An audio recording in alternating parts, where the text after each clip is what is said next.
Halo, perkenalkan nama saya Wilbur Alexander Unggul, mahasiswa profesi apoteker Fakultas Farmasi Universitas Hasanuddin.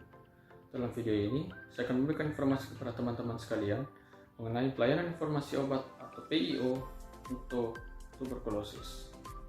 Sebelumnya saya akan menjelaskan kepada teman-teman sekalian apa itu tuberkulosis.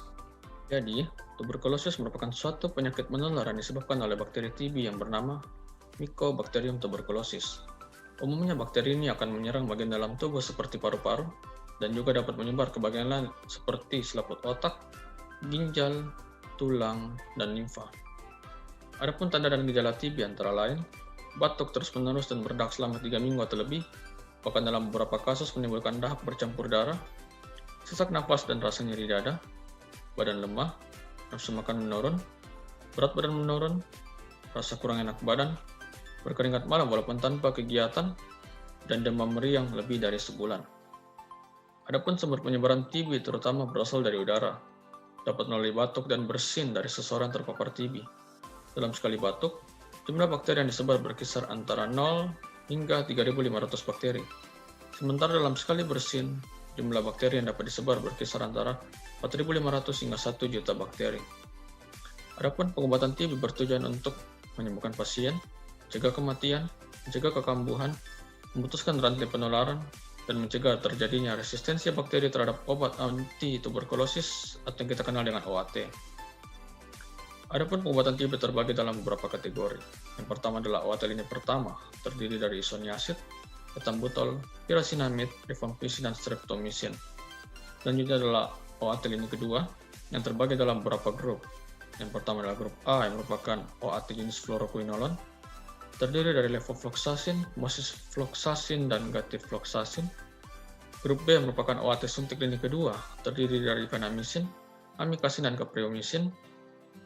Grup C merupakan OAT oral lini kedua, terdiri dari ethionamide, prothionamide, cycloserine, terisidon, clofamicin, dan linezolid. Dan grup D yang terbagi lagi dalam 3 subgrup. Yang pertama adalah subgrup D1 yang merupakan OAT lini pertama, terdiri dari pyrazinamide, ethambutol, dan isoniazidosis tinggi. Subgrup D2 yang merupakan OAT jenis baru, terdiri dari bedaquiline, delamanid, dan pretonamid. Dan subgrup D3 yang merupakan OAT jenis tambahan, terdiri dari asam para-aminosalisilat, imipenem cilastatin, meropenem, amoxicillin clavulanat, dan thioacetazone. Untuk tahap pengobatan TB terbagi dalam 2 tahap. Yang pertama adalah tahap awal, di mana pasien meminum obat setiap hari. Pada pengobatan pada tahap ini dimaksudkan untuk secara efektif menurunkan jumlah bakteri yang ada dalam tubuh pasien dan meminimalisir pengaruh dari sebagian kecil bakteri yang mungkin sudah resisten sejak sebelum pasien mendapatkan pengobatan. Pengobatan tahap awal pada semua pasien baru harus diberikan selama 2 bulan. Pada umumnya, dengan pengobatan secara teratur dan tanpa adanya penyulit, daya penularan sudah sangat menurun setelah pengobatan selama 2 minggu pertama.